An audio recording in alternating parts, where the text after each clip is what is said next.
उत्तर भारत के एक छोटे से गांव चंदनपुर में एक नियम था। रात 12 बजे के बाद कोई भी अकेला बाहर नहीं निकलता। गांव के बीचों बीच एक पुरानी हवेली थी। लोग कहते थे वहां याशड़ी रहती है। उस हवेली में कभी एक तांत्रिक रहा करता था। कहा जाता है उसने याशड़ी को वश में करने की कोशिश की थी, लेकिन याशड़ी ने उसकी आत्मा खा ली। उस रात के बाद से हवेली से हर अमावस की रात औरत की हंसी सुनाई देती थी। अमन शहर से पढ़ाई करके गांव लौटा था। उसे इन सब बातों पर यकीन नहीं था। एक रात वह मोबाइल पर बात करते हुए हवेली के पास से गुजरा। घड़ी में 12 बज रहे थे। अचानक कॉल कट गई। हवा ठंडी हो गई। पीछे से किसी ने उसका नाम लिया। आवाज मीठी थी, बहुत मीठी। अमन पलटा। सामने लाल साड़ी में एक औरत खड़ी थी। चेहरा बेहद सुंदर, आंखें चमकती हुई। बोली, फोन खराब हो गया लगता है।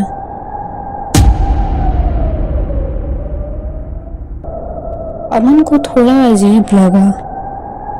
इतनी रात को यहाँ कोई। उसने बोला, आप यहाँ अकेले? औरत हंसी। उसकी हंसी में मानो कुछ गलत था।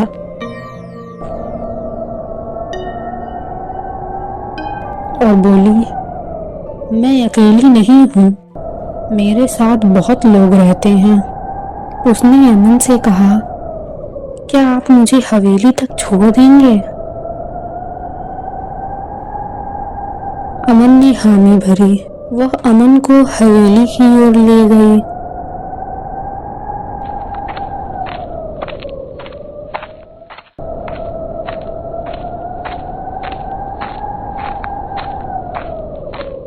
अमन का शरीर सुन्न हो रहा था।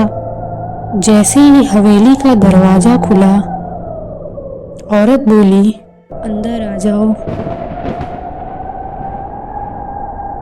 अमन ने नीचे देखा।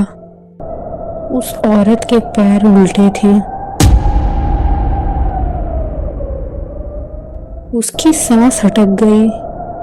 अंधेरे में वह औरत अब खूबसूरत नहीं थी।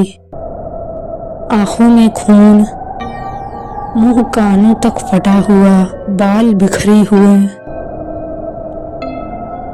बोली, तुम्हारी आत्मा बहुत साफ है, मुझे वही चाहिए। अमन भागने लगा।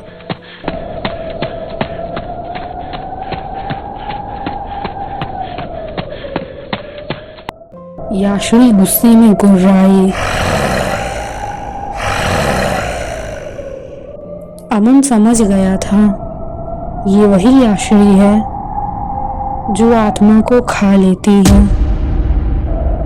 याशड़ी बोली, भागने की कोशिश मत करो, मैं तुम्हारे सपनों में आऊंगी, तुम्हारे खून में बस जाऊंगी। अचानक अमन की आंख खुली। वह अपने बिस्तर पर था। सुबह हो चुकी थी। क्या ये सपना था? उसने राहत की सांस ली। तभी उसकी माँ कमरे में आई।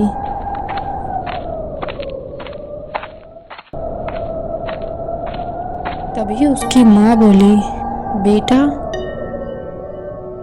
रात तुम घर ही नहीं आए। अमन का चेहरा जैसे सफेद पड़ गया। उसने अपने आप को देखा, उसकी परछाई भी नहीं थी। पीछे से उसे वही मीठी आवाज सुनाई दी, अब तुम मेरे साथ हो और हवेली में हो।